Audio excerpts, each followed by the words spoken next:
What's good, y'all? It's your boy Pat the Designer back at it again. We got the squad in the building. Yeah. Hey, as always, man, the man, the myth, legend, Stefan Nadon in the building, formerly known as Ringo J, host of the Chicago Bears Breeze and the ATS Report. JC, killing it over there, man, dominating. And of course, our resident producer Calvin in the building. C-Dub, what's good, baby? What's happening? What's going on, man? Nobody going to jail today? Is anybody going to jail? Anybody good? Are we all good? We are good, cool. man. I just want to be sure. Hey, man, y'all are free. Everybody's free. I'm collecting my 200. You know? Hey, everybody's free. Hey, if y'all don't know, just so this ain't weird, right? Because I feel like when you say that without context, Mud's like, yo, y'all got a resident prisoner on this show. What's going on? Every time we play Monopoly, which we play once a week on Thursdays with the super producer Joel Holt over at his spot with Pete Kidd, all of us get together.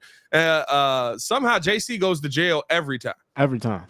No matter how many times we play, no matter in what form of Monopoly we play, digital and in person. Jordan JC is locked up. And he's not mad about it either. He's never mad about it. No, I'm not mad. I got people on the inside, man. What can I say? Connections. Hey, man, on today's episode, we got to talk about, is Greg Roman the answer that the Chicago Bears are looking for? I've got a reason that I believe so. And that does come with some downside to it as well. It's not to say it's all sunshine and roses, but I have a reason that I believe so. So I want to talk about that. Also, got to look at the OCs that we have already interviewed and who's the front runner in all of this, man. There's a couple of really good names on this list. Who would you say is the front runner at this point? And then finally, a little bit of Bulls talk in this mug. We're bringing some Bulls talk back on the channel. The Bulls going to have to take what they're going to get with Zach LaVine. It's not looking good here for getting back a trade haul. All that more on today's episode of the Windy City Breeze Sports Talk Daily. Hit that like button. Subscribe to the page. Leave that 5-star review. Y'all know what to do. Boys, what's going on, man? How y'all feeling? Yeah. Hey, let's get it. Good, man. It's cold out here, man. It's cold out here, dog. Listen, y'all have no idea. So this is the year where I'm like finding all the cracks in my house. Ladies usual. This is the year where I'm finding all the cracks in my with house. The wine too. with the wine. With wine, ladies usual. With wine. Hey, when I tell y'all, I want y'all to understand this. From the first episode, he's never been on time for a show. It's not like it's a thing. I went back and I found the first episode. It was a Bulls live call. He showed up in the second quarter. I mean, you lived in Timbuktu compared to our state. So yeah, I did. I live closer to the city than you do. But no. True. It's I don't even know where I left off at. Oh no. So I'm going through the crib, bro, and I'm literally finding all of the spots where like air is leaking in because we losing so much money and heating the crib, right? Bro, it's so much stuff in this mug where it's like these people like they didn't caulk the window on one side, they didn't put stripping on this. Now I'm just like, bro, I'm about to hurt somebody. That's how it feels. But hey, it is what it is, man. I will survive. But it's cold down here in this basement. That was the point of this whole story. It's cold out here, dog. Boys, Greg Roman has been interviewed by the Chicago Bears. He is a name that we have heard in attachment with Justin Fields' possible development for a while now because of what he was able to do with Lamar Jackson. Of course, what he did previously with Colin Kaepernick and Alex Smith. Let's start it off here. Is Greg Roman the answer to the Chicago Bears' future? The reason that I phrase this question this way is because the Bears, to me, have constantly missed on one thing. I'm sorry, Pat. What's wrong with you, PK? It's a historic moment. It's a historic moment. Why? It's the first time Ringo has had a Bears merch on the line. Oh, in like 5 years, dog. No Miami Heat. Dog, I've been on this live like he's been saying we a lot. I've never seen him with a Bears hat. Hey, PK, he got a Bears hat on. I'm not in the orange room. It's a whole bunch of changes. Bro. Listen, he's been saying we a lot. He's been saying we a lot, right? He's been saying we a lot. That's all I'm saying. I got you. Do you see the glasses too? He got a Bulls shirt on too. He said, "I'm gonna kill him with this." This is our shirt. Nah, it's a Windy City Breeze shirt, but it's still a Bull shirt. Just still a Bull This shirt. is our shirt.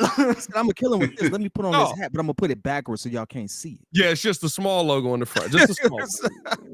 But no, I look at. I was in a backwards cap dude. I can see that. Backwards I cap. can see that. Front bill seems odd for you. But no, I look at Greg Roman, and I believe he brings something that the Chicago Bears have never had. I can find guys that can call plays. Mhm. Can I find somebody who every stop he's been at has developed a quarterback? There's guys that left the Chicago Bears and were pretty good play callers, right? And you just be like, oh man, where was that here in Chicago? But I haven't seen somebody come to this city and develop as a quarterback. And I know the system is not pretty. Yeah, it's about to go. The into that, scheme dog. is not, listen, the scheme needs work. And I'm not going to sit here and tell you that it doesn't. When you look at the scheme, there's issues with the scheme for sure. But his offenses have always been top 10. Mm-hmm. His passing offenses may not be top 10, but his offenses in totality has always been top 10 offenses. And everywhere he's left a quarterback in place. Can I say? So I'm gonna say, Go ahead. I was going to actually mirror the comment in the chat. Lamar, the passer, the one I fell in love with, which is just only this year, happened after Roman left.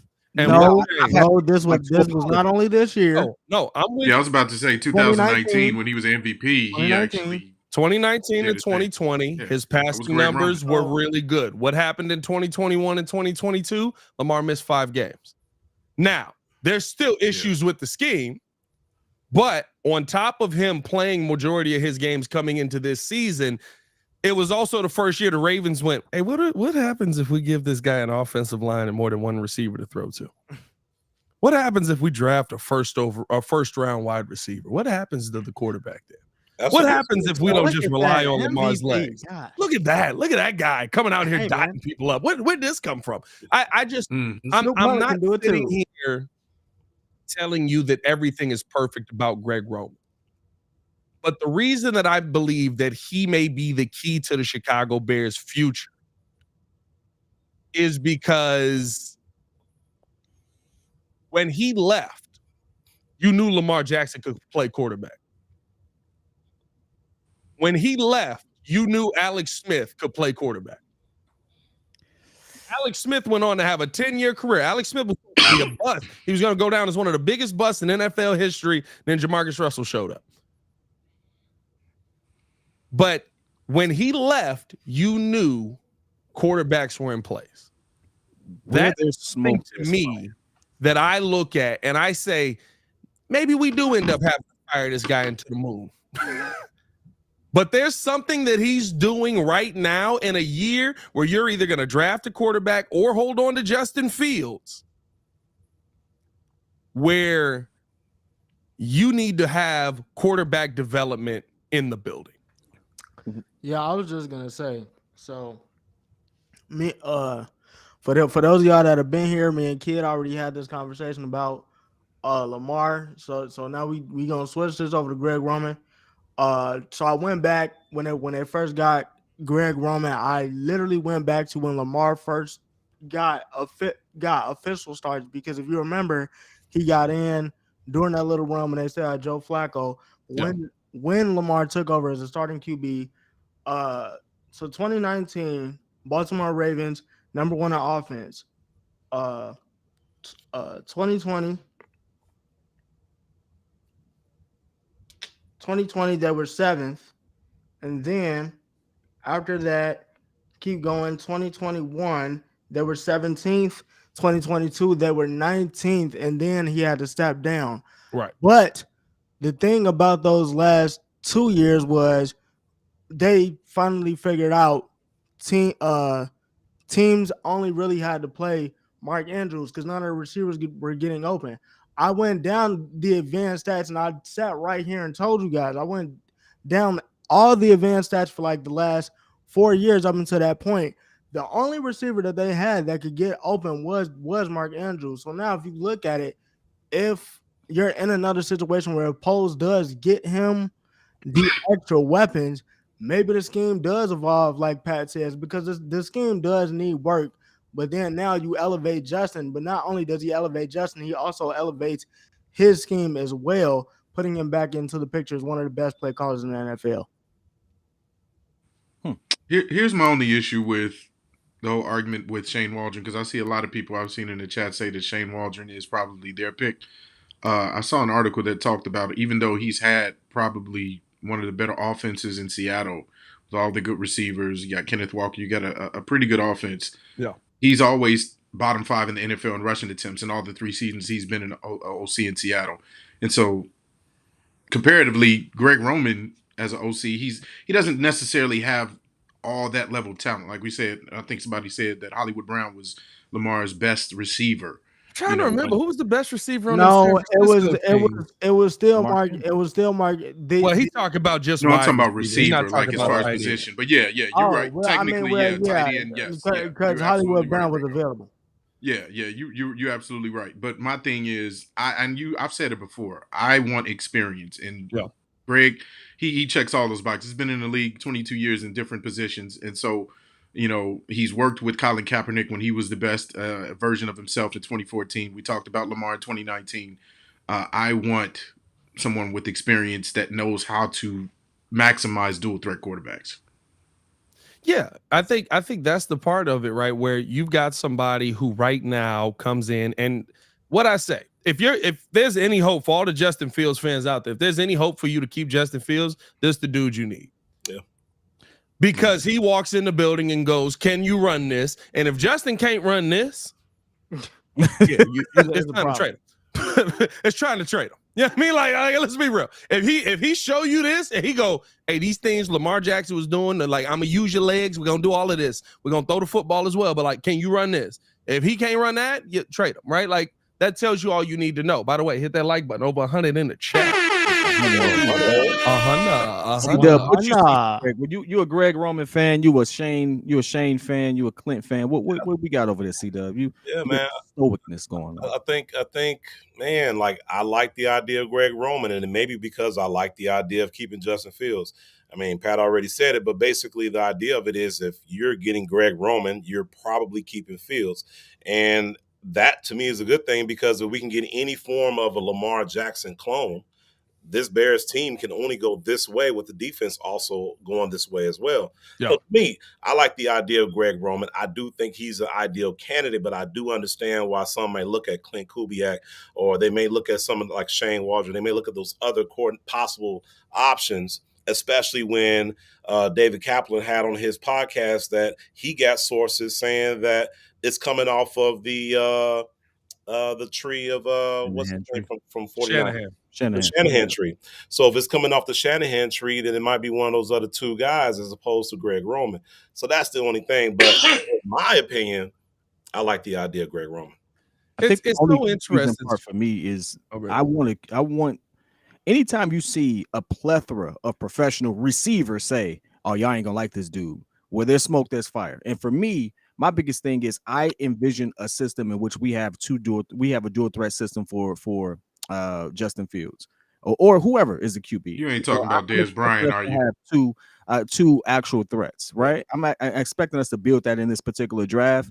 And if I'm already looking at a situation where they're questioning his ability to scheme appropriately for that deep pass game, then I'm like, nah, because the one thing I know Justin can do really well, and all the statistics actually show it, he does have one of the prettiest deep balls in deep ball accuracy in the league.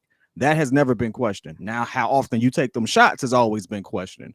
I'm expecting and I want to see more of that from Justin because realistically, I think that's the biggest leap. How can you throw this ball? Can you actually get us out of these situations with your arm talent? And I'm wanting to see him do that with our elite talent, not be in a situation where we got, AJ Brown. I'm not saying that he did it, but AJ Brown's over there complaining about getting targets because he ain't getting from. Say that again. I said that's the wrong Brown. He had the right situation. He was. Yeah, no. I'm talking about Philly. He ain't getting a rock because he talking about Hollywood Brown, or you talking about? He was talking about AJ. He was on a Monday night game complaining about targets and they was winning. and they winning. I don't want that situation where we could be winning, but my number one receiver and my number one threats aren't happy with their situation. AJ Brown didn't even show up. So I mean, like, I don't want that situation in Chicago. So I'm kind of on the fence. The good thing is we're having the conversation and nothing's set in stone, but he wouldn't be my first choice. I think here's the thing, right? And I think this is the part that to me puts it above everyone else. There's nobody else on this list that's left, and that's left the team with a quarterback. There's nobody else on this, right? Kirk Cousins was already Kirk Cousins. Kirk Cousins just had one of his better seasons with Clint Kubiak. And if you listen to today's Chicago Bears podcast, right, Courtney Cronin and me, we're talking about kind of the situation that went down in Minnesota with Clint Kubiak, right? They never wanted Clint. They wanted Gary Kubiak. Gary wasn't leaving the ranch in Texas. He's like, nah, bro, I can do it from here. Like, I'm good. I'm not coming back. They wanted Gary. This got to be the most Texas story ever, right? Like, this is a cowboy story. Like, I could have gone in myself, but I didn't feel it was worth my time, so I sent my son. What? Like, so they end up with Clint Kubiak, and there was always a disconnect there in Minnesota. It was the last year of that staff, pretty much. There was a lot of things going on outside of just Clint Kubiak having to call plays. And it was one of Kirk's better years, but going back and looking at it, Kirk had some really nice passes, but it was a lot of like, we got to get back in this game type of situation. Yeah, I mean, so it's I'm intrigued by. Here's the one thing that I will say, and I think that this is really going towards all three names. I'm intrigued by the three names that have been in the pros. Liam Cohen and Greg Olsen, right? Like, they're guys that have been in the pros, but it's like, y'all not really. Thanks for playing the work version of our game. In my mind, we're gonna go with somebody that's currently doing it, though. You know what I mean? So I think right now you've got three names on the list. Who's the front runner for you? Because I think there's pros and cons to all of them. I look at Shane Waldron. Yes, he doesn't run the ball as much, but you know what he did that was really, really good? He schemed a game plan with no tackles. and it worked. It worked. You know what I mean? Like a guy that can go out there and do that. He got Geno Smith back into a position where he was comfortable playing football again. I guess you could say that's some quarterback development. I think if you ask Geno basically just said, I just matured. I grew up. I stopped being a kid and feeling like I needed to be like respected everywhere I walked into. I like Shane Waldron. I like the play caller that he is. The part that I don't like you said, is the lack of running the football, because I do think in Chicago, you're going to need to run the football a ton. You just are, right? There's going to be times where you're going to have games that happen on days, right? Like, imagine playing a playoff game here this weekend. Man, what? Imagine playing a playoff game here this weekend. Yeah. You know what I mean? Like, you're going to have days like that where you got to go, it ain't going to work, boys. Get to running. Yeah, I mean, so like I look at situations like that and I say, okay, you do have to have a little bit of that balance. I look at Clint Kubiak. Maybe he's learned from his situation. I like that he's the passing game coordinator out in San Francisco. That means he's a big part of the passing game. But when he had the quarterback in his hands, it was already a guy that was developed. You just had to kind of tell him what to go out there and do. And it seemed like that offense had a ton of struggles, which the Vikings offense always struggles for the most part. Like they play a ton of catch up in almost every game that they go into, which is why they haven't been winning a lot of playoff games or any. And then I look at Gary Kubiak and I have a million questions with the scheme. I do. Listen, I think Des Bryant was over the hill. I think you weren't really going to be a part of that system no matter what. Yeah. But maybe throw him the football a couple of times. We're sitting here complaining about wide receiver targets. Maybe give him the ball every now and then. If the question is like who we would rather go with, I'm going with Clint, and it's not even about the. It's about the. It's not about the.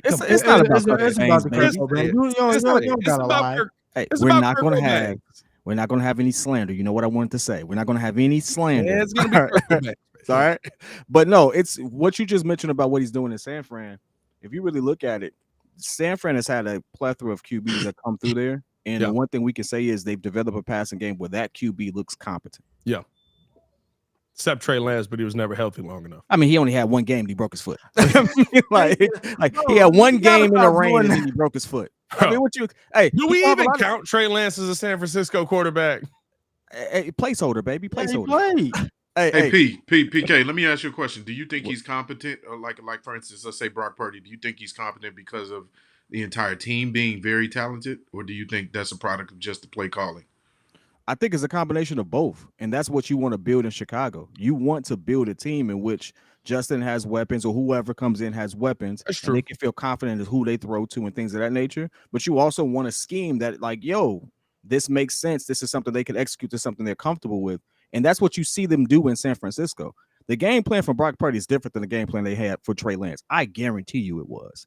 But they were able to pivot on the fly, and all their skilled guys help do that. So, like, it is, like you said, it's a team game. All of that matters. And that's exactly what we have going in Chicago. I think the thing is, too, right? Like, the guy that's the head coach of that team is the main key to all of that, right? Like, I don't want this to be a situation where I think about, right, like, the drop off that Tremaine Edmonds had at the beginning of the season.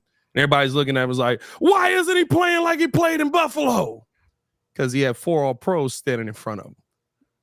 Right? Like, if I take away the guy that's basically going, all right, boys, here's what we're going to do. I need you to institute this.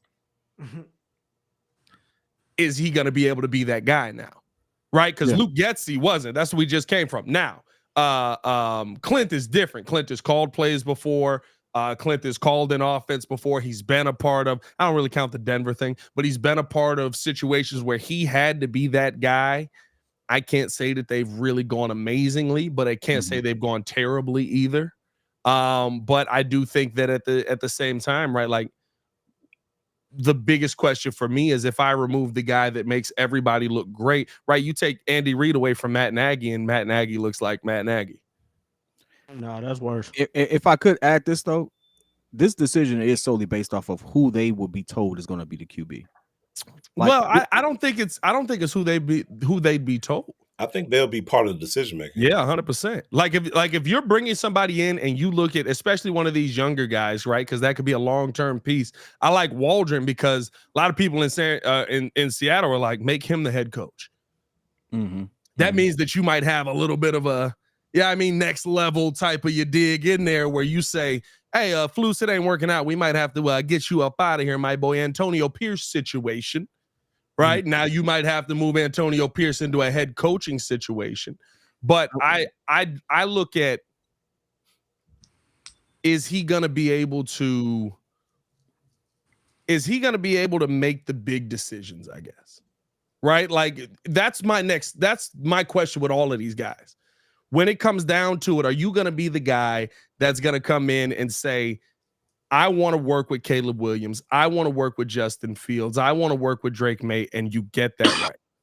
And I think that's the thing, right? It's kind of like I said yesterday. It's almost one of those things where these guys that are coming in or these guys that you're gonna interview are gonna be like, "Hey, I've seen tape on Justin, or I've seen tape on Caleb, seen tape on Drake. I can fit like he has some things that we need to clean up, but these are some of the things that like we can clean up to the point like I can get him moving in the right direction to possibly look like a franchise QB. If you're asking me the question, I would probably say that I want Greg simply because if there's like there's just better options on this roster right now. We talk about the Baltimore Ravens a lot. When Lamar had his first MVP season, Hollywood Brown was his best receiver. You got DJ Moore, who's far and away better than Hollywood. Cole Kmet's on his way. And the main thing that everybody was saying from those Baltimore Ravens teams is, hey, they need another receiver. Hint, we got 2 picks, so Marvin Harrison Jr. could be in play.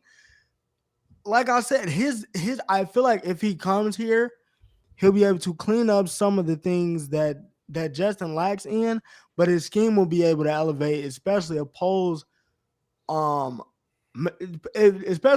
makes the right picks. Yeah. So that's me. That's how I feel. I'm not mad at any of them. I think, like I said, there's pros and cons to all of them. I do think that there's some limitations to Greg Roman, but there's one thing none of the other guys can boast. None of them developed a quarterback. So Maybe I mean, we could say Waldron developed Geno, but like, is Geno head and shoulders took time, franchise though. quarterback? Like, are you sticking with Geno next year? Like, if they have the first overall pick, are they sticking with Geno? No, that wouldn't be smart. They're going to get a quarterback. Yeah. You know what I mean? And so for me, there's one that it's not even. I know like scheme is massively important. I 100% agree with that. And I know it sounds crazy to say don't worry about the scheme, but I need somebody that's going to develop a quarterback because that's never happened here.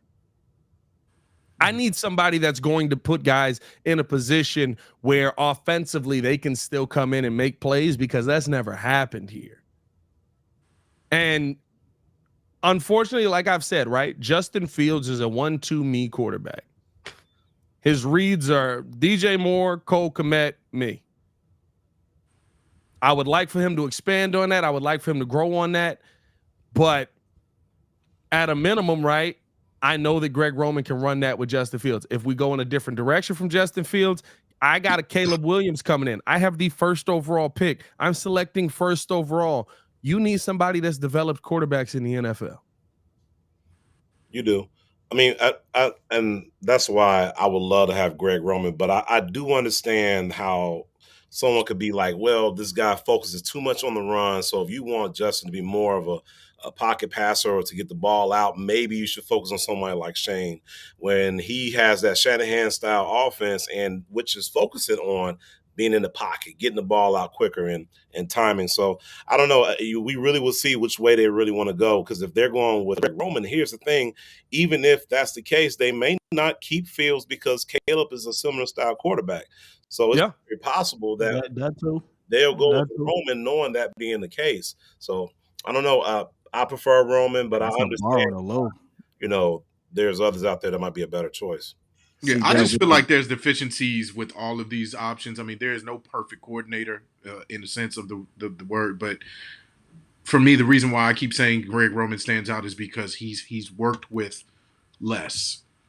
You know, that's my whole point is he knows how to get the best out of those type of quarterbacks, and he's had a track record of doing that, and so that's why I keep leaning towards him over Waldron. Does Waldron come from that Shanahan tree? Yeah, that's enticing because you can see all of the other quarterbacks that have improved under that scheme. But I'm Greg Roman all day. It's gonna be up and down, dog. Like it's one of those where it depends on the quarterback you come in. And one thing that I hope Ryan Poles is doing is when these guys walk in, he shows them every one of the quarterbacks. How do you make this guy work? How do you make this guy work? How do you make? Because the world is our oyster. And sell me on it. It's mine. Like I'm gonna be real with you, right? The part that nobody thinks about is what if the Bears trade back to 3 and still take a quarterback? What if the Bears trade back to 7 and still take a quarterback?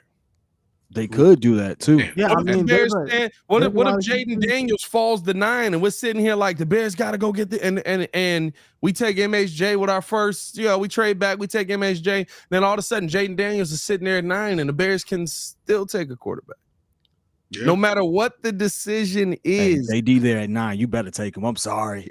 Sorry. You better take that kid. No matter what the decision is, you got to have a guy to develop him. 6'4", 210, nice passing game, elite passing game. No, you take that kid if he's there at 9. I'm sorry, you got to. I mean, I'm not big on Caleb Williams. I'm not. I like Drake May. I like Michael Penix. I like JD better than I like Caleb Williams. Yeah, Penix is definitely up there. I'm just like sold on it. Maybe I don't know enough. I ain't seen enough his last season. I'm trying to see why y'all say he better than them.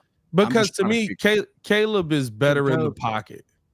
Caleb is one of those guys. One, he's 6'1", so it makes it a lot easier to just like whoop up out of there. So like when the pressure is closing around him, he's more willing to stay in the pocket and make a throw. He still gives you all of the off-schedule throws. He's still like after watching Caleb's tape, because y'all know how I was. One, I don't care one way or the other. You don't believe that? Whatever Ryan Poles decides, I'm with it. But Caleb to me is probably the best. He's the best prospect. Pocket passer in this draft, and he can give you all of the stuff off schedule. I do think he's the best quarterback in this draft. And then is that based overall, off of his entire career in college or based off of the last season? Because season his career before last season was phenomenal. No, he won the Heisman. Yeah, he win it this year. I think what it is, if I was gonna make a case for Shane, you come from that Shanahan tree. I've pretty much been saying it like since late in the season and this entire offseason for the Bears. The one thing that Shanahan always gives any of his guys is an out, and that's something that you could see with Shane Waldron's play calling, and it's literally almost if Waldron comes in and develops Caleb, think of like Brock Purdy, but like with I'm not gonna say better pocket presence, but like better athletically and better off script. Because he's gonna be able to give him the out. He's just got to develop Caleb now to that point. Because he is the best. He is the best QB here. It's one of those situations where everybody coming in like, I just need to know, hey, you're the guy, right? You're gonna make the pick. Because here's the thing that I don't want. I want, if Flus doesn't work out, we have to make a tough decision because the OC and the quarterback pair up so well. That's the goal, right? Like you want it to be, okay, we bring in Shane Waldron, we bring in Clint Kubiak, we bring in Greg Roman, to where you're looking at it and you going, hey, do we got to make this dude head coach? Because that's what happened with Antonio Pierce and the Oakland Raiders, the Vegas Raiders. I'm still in Oakland. Don't worry. Oh, they Oakland. That's still Oakland. I don't care what nobody say. I'm gonna let them have Vegas. They not Vegas is just renting the name. That's Oakland. He said they're this ain't Twitter. Yeah, I mean, I'm never gonna let Twitter die. I don't care how many X's you put on my phone. Paul. Thank you. Caleb is not. I hope you don't put more than one. Mentioned by if you get the 3 X's, there's question marks. You get the 3 X's. I got some questions. X.com is a wild website to type in. I'm just saying that. That's wild. Don't do it. But no, I look at the Bears situation this season as one of, I've said this a bunch of times. This is the season that defines the next 10 years of the Chicago Bears. Thanks. This is the chose to roll into it with Flus. You said what? God.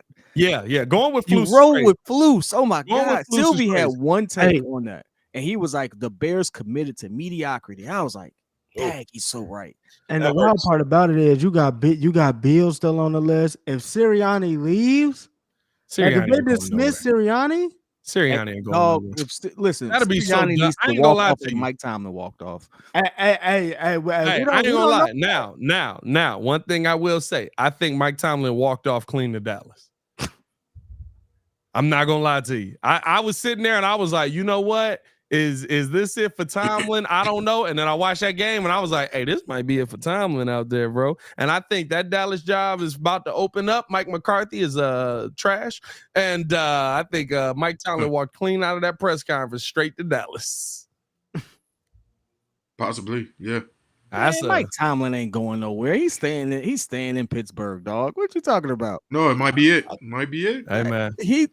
I saw reports. I saw a report saying he was staying. Yeah, that's what. Hey, listen. He might say that. Are the Rooney's gonna say that? No, I don't. That's the question. I'm gonna tell you why. Unless you think he wouldn't put it out there, unless they did. Even though he's, dude, I would. Hey, look. If I know I might get fired, and I don't want to leave, I'm gonna tell you what I'm gonna tell you. I don't want to go anywhere. You're not gonna make me look bad in the media. Isn't he the best coach they've ever had? Who? Isn't he the best coach they've ever had? They've had 3. Every now and then, kid, I forget you ain't watched football that long. Hey, dog, he been there 30 years. The Patriot system is built for Cam Newton. Yes, man. Every now and then, I forget you ain't watched football that long, kid. I forgot. No, what's the record before then? Multiple Super Bowls, bro. He has 2. How many does the one before that? The steel curtain exists, bro. Oh yeah, duh. My bad. My bad. I forgot that one.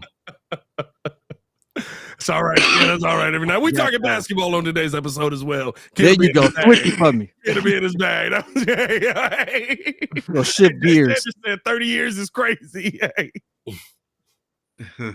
Tom Tomlin ain't, but what is Tomlin? Is he 50 yet? Is he like 45? He's like 40-something years old. Yeah.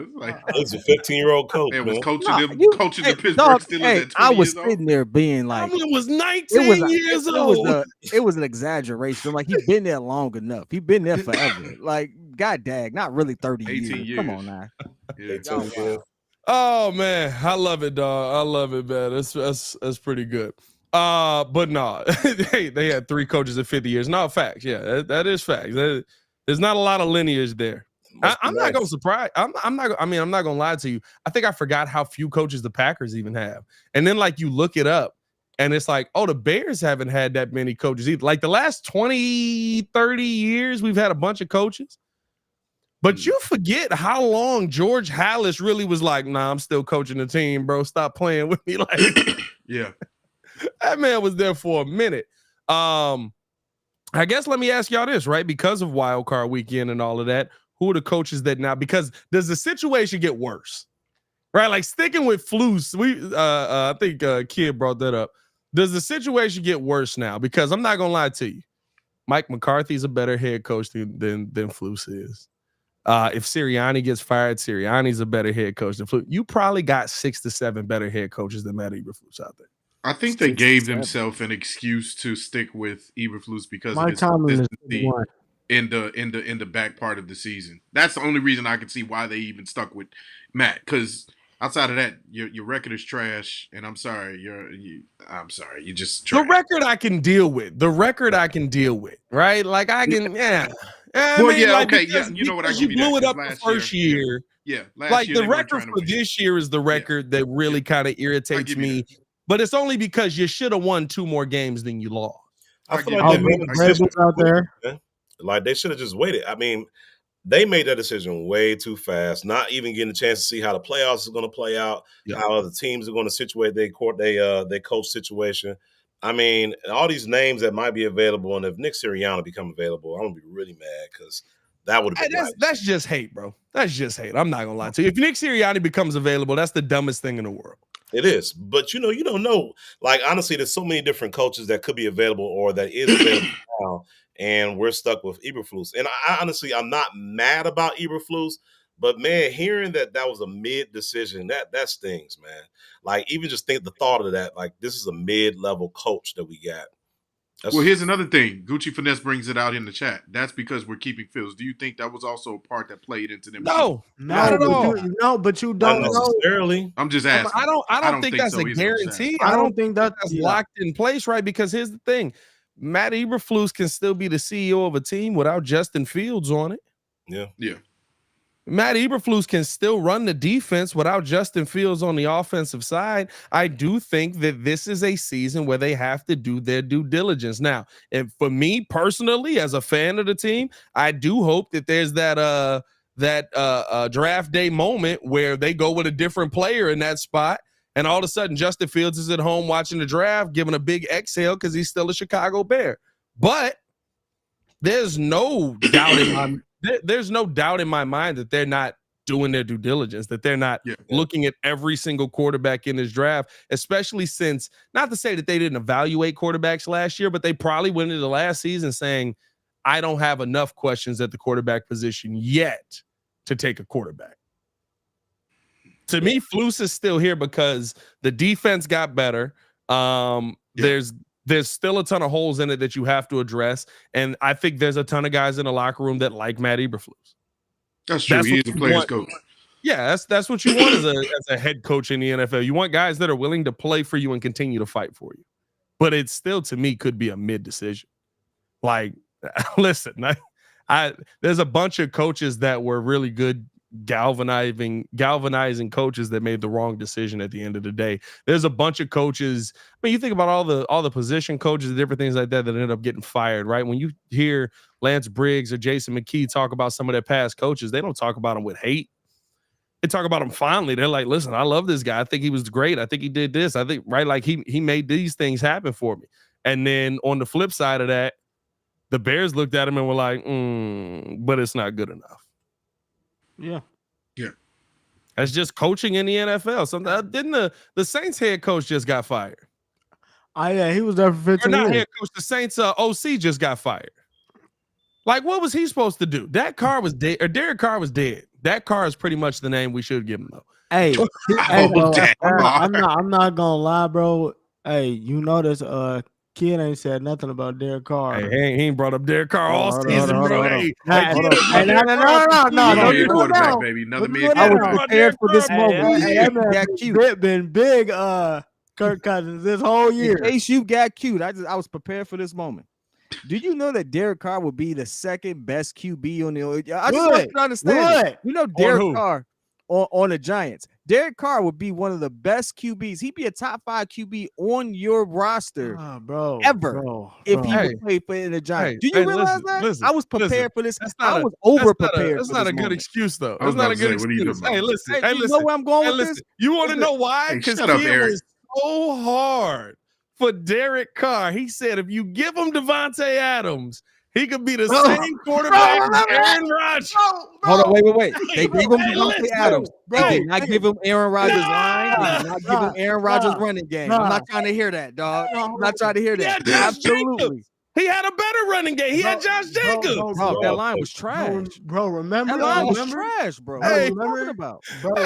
Bro, that line was trash. Y'all can't be serious, bro. That line was trash. Devontae Adams had 2 games where he had 1 catch with Derek Carr. This man was quiet. Hold on. How many yards and touchdowns did he end the year with? How many did he end with? Bro, somebody said mute your mic, man. Hey, Devontae Adams. You can log out. Anyway, you can log out. I'm talking about Jay Sanders, not you, but you can too. Stop it. I'll close your window right now. You better stop playing with me. Hey, get back in. Man, all I'm saying is look, let's see. That year, Derek Carr finished the season with 3,500 yards, 24 touchdowns, and 14 interceptions. I'm gonna tell you this right now. I don't remember the last time Aaron Rodgers threw 14. I don't know if Aaron Rodgers has ever thrown 14 interceptions. Hey, but did Derek Carr give Devontae Adams the rock? Did he get 1,500 yards? I mean, yeah. He did give him the rock. He did give him the rock. 14 touchdowns. Bro, not one time in his career has he ever thrown 40. That's actually crazy. Aaron Rodgers not one time in his career. NFL history, dog. What you talking about? Bro, he's the most accurate QB in NFL history. We're going off what you said. We're going off what you said. Hey, sipping his wine. I'm sipping the wine. I gotta get some confidence. No. You give Derek Carr Devontae Adams, and he can be the same quarterback as Aaron Rodgers because he can make all the same throws. Time out. Hey, Pat. Let's see Aaron Rodgers in a different system. Like my man said with the Jets. Well, he tore his Achilles with the Jets. His Achilles on the first drop back. Hey, listen. Let's see him with the same O-line Derek Carr had. He's had bad O-lines in Green Bay. I mean, he's still got Devontae Adams. He's had multiple bad O-lines in Green Bay. They fixed them. He had a whole season where Derek Bakhtiari was dead. By the way, Derek Carr got that man the second highest yard total of his career. Second to who? Oh, Aaron Rodgers. Okay, all right. Guess what? That's all I'm saying. By less than 20 yards. What are we talking about, bro? It's second by less than 20 yards, though, bro. Hey, all I gotta say is this. Aaron Rodgers' worst season is some of y'all quarterbacks' best. Hey, no, that's facts. That's facts. Hey, listen, I'll tell you this right now. Hey, look, you can't tell me that because he's your quarterback's like 5th best. Like, what are we talking about? Eli Manning is like 25 and 24 on the season, bro. What are we? Hey, man. We got. I'm cool. We got 2. Hey, and got more rings than Aaron. That's all I want to say. Got more rings than Aaron Rodgers. Just that dig in there because F Aaron Rodgers at the end of the day. Nah, man. Hey, man. We appreciate y'all for tuning in, showing love. Hit that like button, subscribe to the page. Let's keep this thing going. Let's finish it out on this, boys, because we got a little it's an interesting moment all around Chicago. Chicago all feels the same. I made an analogy today off mic. Team, dog. It's a Spider-Man meme. Hey, bro. Everybody pointing at each other, bro. Hey, I made an analogy off mic about Zach LaVine. And it's a Bears analogy. And I think it fits the team so well.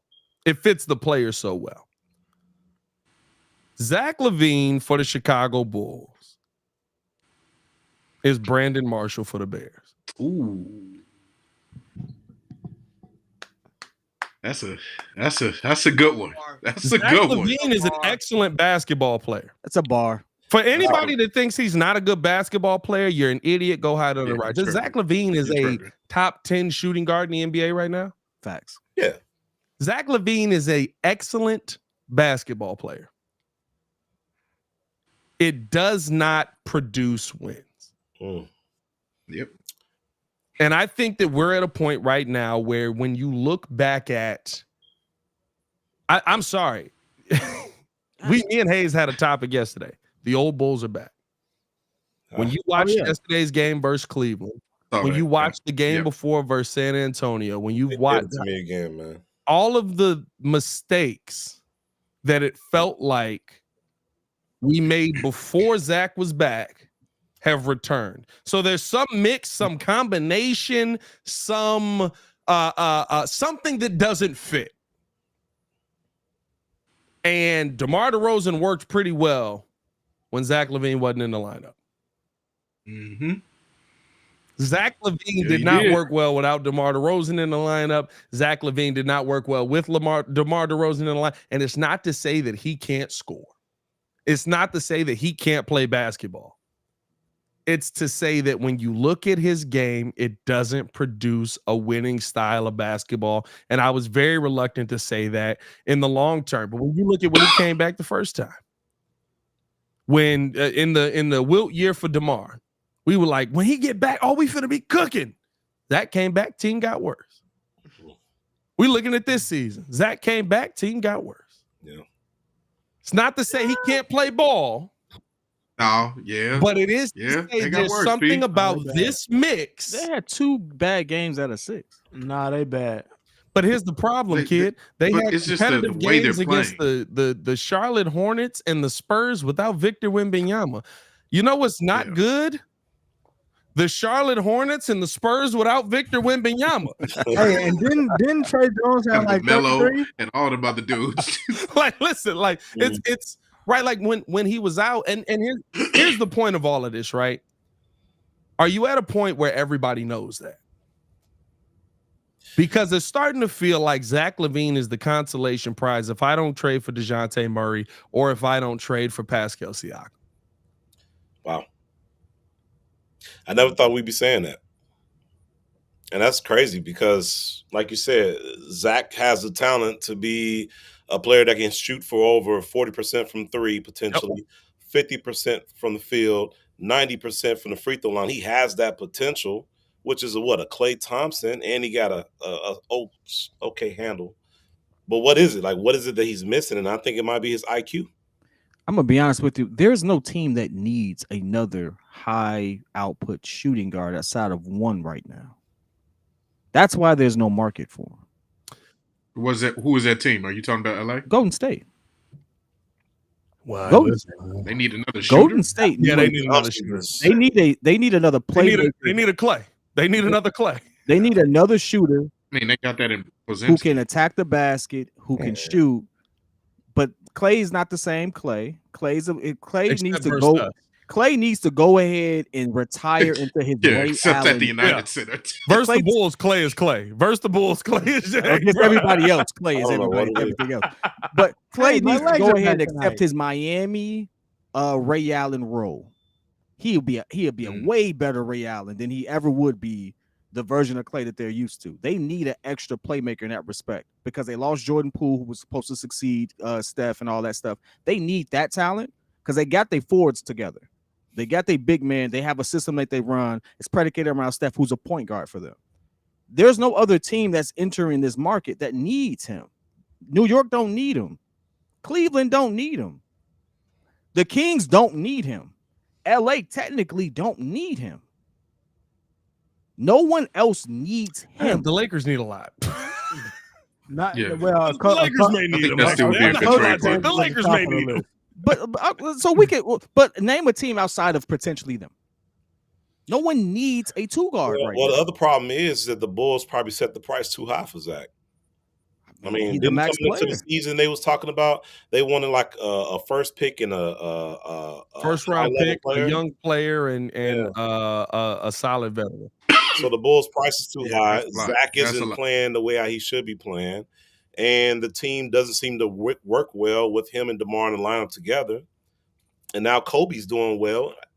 It's kind of killed his market. Yeah. And that's the thing. Here's my issue with Zach, because again, like you said, they need to now start building a team around Kobe. Who did you see make progress when Zach wasn't playing? Kobe. Kobe, Oh, yeah, yes, absolutely. Well, that was You more saw so P. Zach Will. and DeMar and Vooch. Everybody was out and P. Will got better, yes. P. Will got better. Io was doing all of the little things every single game. Drummond, as a starter, was getting 20 and 20. I mean, this team didn't lose he was a also step. fouling out. So be it. Yeah, that's the case. You get the highs and the lows with Drummond. I agree, but I'll take 20 and 20 with 6 fouls. If it ends in a W, my point is that there are certain players that don't make the other players better, and I think Zach is being found out. Should have been found out that he's not a person that makes other players better. He individually is a great talent.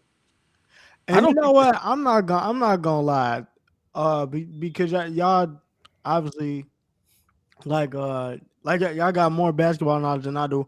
For a minute, I literally thought that DeMar was the issue and all of that. He's threw yourself under the bus like that. Oh, you talking about just no? more I'm just Bulls saying because I never. Oh. So like, yeah. Ringo does a heck of a chokehold. Hey, my G. Guess what? Your favorite coach didn't hoop either, so it's cool. Yeah, I was gonna say. But was a solid cowboy on the bench. Come on, hey, 120 mil though. 120 mil. Hey, after the divorce. Listen, is that facts? Has anybody confirmed that? I know that's confirmation. If that's facts, that's confirmation. Miami's the greatest organization in basketball history. Ever. Nah, but for a minute though, I literally thought it was DeMar that was, the key cog. But then immediately when everybody goes out and him and Kobe start working, like DeMar actually adjusted his game, which is something that Pat was asking him to do coming into the season, and he's absolutely done that, and officially let Kobe take that role of like, hey, guys, listen to me, all this stuff, and he's done that, and it's literally like now when they're saying that he has no market, I'm with Kid. Like at this point, who's gonna trade for him? Because me and Pat always had the conversation like, does Miami need him? Because Pat Riley was talking about they needed another 25 point per game score. Hero just got done giving you 29, and Jaime Jaquez is hooping. Jaime Jaquez. No, Jaime Jaquez is hooping. So it's like, man, like, who's gonna be the team? Because you just know he's not gonna be on the roster for very much longer. But I mean, who's gonna step up and bite the bullet essentially? Jaime Jaquez ain't even that good, bro. He only like 14 points in his rookie year, man. Y'all remember shaking my hand? I'm gonna use a Carr analogy. Hey, man, Man, I know you troll. Hey, forget that, man. I'm gonna use a Carr analogy. Y'all remember when the Dodge dropped 30? This man came up and shook my hand, talking about something. Hey, we gonna take the Jaime Jaquez deal. All right, let me get Jaime up off of you. Y'all remember when the Dodge Magnum was hot? Yeah, very, very briefly. Yeah. It had a 4-year run. Yeah, it was nothing. People put rims and everything on it. They put the SRT engine in it, and then it killed the land for about 5 years. But then everybody was like, "Yeah, we don't need this. I just get a truck." Yeah, that's Zach LaVine right now. They don't need that. Everyone's moving toward. They need a Ford. I think there are teams that. Here's the problem. I think there are teams that need it because you also have to think about teams that nobody's ever going to go to, right? Those are the teams that, and that's why I asked the question: are you just going to have to take what you can get? Because, right? Like, listen, the greatest quote about Detroit basketball of all time that I've ever heard in my life was, they said, I think was it Windhorse or one of the NBA pundits just said it. He said, "Yeah, I don't think free agency is really an option for Detroit at the end of this offseason." Yeah. Hey, bro, an entire portion of getting players is not an option for your team. So guess what you probably gonna have to do? Y'all can have what's left over. You probably got, ain't no leftover, bro. They finna sign Isaiah Thomas. They finna sign. They finna go. Boogie Cousins ain't leaving Puerto Rico to go to Detroit. That's what's going on here. That man is killer. Tyreek Evans trying to get back in the league. Tyreek Evans trying to make a comeback, bro. I saw him talking trash. Trying to come back though, legit. Yeah, I mean, like, those are the guys you getting in free agency, bro. Like, you gonna sell some cute jerseys next offseason. There's only one person I think that would trade for him. It's the Wizards, and I would happily take Kyle Kuzma on this team for Zach LaVine. Yeah, I definitely would take him on this team, dog. What's his contract though? What's Kuzma's contract? Hey, I'd say Kuzma and P. Will. Hey, Kuz is making I think what he signed $100 Zach million. and P. Will. Kuzma contract is, we used to have a stat guy for this, but he started hosting shows. He got too bougie for us. 4 years, $90 million. Oh yeah, add some more pieces in there. Let's go. Kid, I'm shocked. I thought you was gonna say your boy Obi. Obi hooping. Obi down in Indiana, and he hooping. He looking better than P. Will. Yeah, I don't know about Everybody look better, man. Oh, but y'all said P. Will was next. Hey, Obi had 2 points last game. That's all I know. Yeah. Have you checked his stats lately? Obi, nah, he been all right. I was hoping he ain't look. I was hoping nobody else jumped in on that. Obi is a better talent. Is making Obi. I ain't gonna lie to you. He actually playing almost exactly the same as people. What is it? 11 and 4. He's making it seem like it's so much better. Hold on, let me see. Patrick Williams is averaging. What it is? Nah, he's still averaging 9. 9.8. He's literally averaging 10 and 4 pretty much. Whoa. His minutes gets up to P. Will's and he finally gets to average P. Will's numbers. He averages 20 points 20 minutes a game. He's putting up P. Will numbers. P. Will averaged nearly 28 minutes a game. He averages 20. That's always your argument. Tyrese Halliburton in the lineup though. He's averaging 23 minutes a game. He's got the starting five averaging like the whole starting five when Tyrese Halliburton is in is averaging double figures. Yeah, they got the player that we should have drafted. That's all I say. They got that guy. I think it's actually they got 6 players in double figures on the team. Yeah, they got the player we should have drafted. I don't know, man. It just feels like the Bulls are heading toward. You know what sucks is it feels like it got stagnant again. It felt like it was going up. Zach came back and it was like, we're back, boys. Cleveland's just a better team, and then we're going down. Yeah. Cleveland is just Cleveland is a bad matchup. I'm not even saying it off of the Cleveland game. My issue is They put 70 on us. Didn't he put 70 on us? Yeah, that was trash though. Russ was big helping him out. Too. That's big helping him out. I think. Listen, at the end, I do believe Cleveland's a bad matchup for the Bulls. Like I think that'll be a team. Even if we were winning 60 games a year, we would lose 3 games. Like this, it's really just a bad matchup. But I think on top of that, you're in a situation where you got to look at the last 5 games since Zach has been back. While Zach was out, you were able to go out there and beat the Milwaukee Bucks, the Philadelphia 76ers with Joel Embiid, the Philadelphia 76ers without Joel Embiid. You were able to beat, did we beat Boston in there? Not Boston. We beat LA. We beat San Antonio. We beat I know we was going to be San Antonio. San Antonio's hot doo-doo water. Refuses to give the 7'5" guy the ball. Yeah. Refuses to give not Zach LaVine. Refuses to give Victor Wembanyama the basketball. I don't get it. I don't know what should be averaging 25 points a game. I don't know what precedent. Averaging 19 on a minute. So trying to be the All-Star. If he was getting the ball, he's on a minutes restriction, averaging a double. You don't get him the ball when he's literally run nothing for that dude. It's crazy. But even without that, right? Like when Zach LaVine came back, we were in a dogfight against Charlotte that we won in the regular OT. No, the first one we won just regular time. We were in a dogfight that we won in OT. We're in a dogfight versus the Spurs, right? Like you've really seen like the Bulls that we saw kind of fall off all of a sudden since Zach LaVine has been back. And to me, February 6th. You said what? Give me to I know the trade deadline is the 8th, right? It's the 8th, right? Yeah. Something like that. All right, not very, that's too close. But by the end of January, you'll know. Here's why I say that.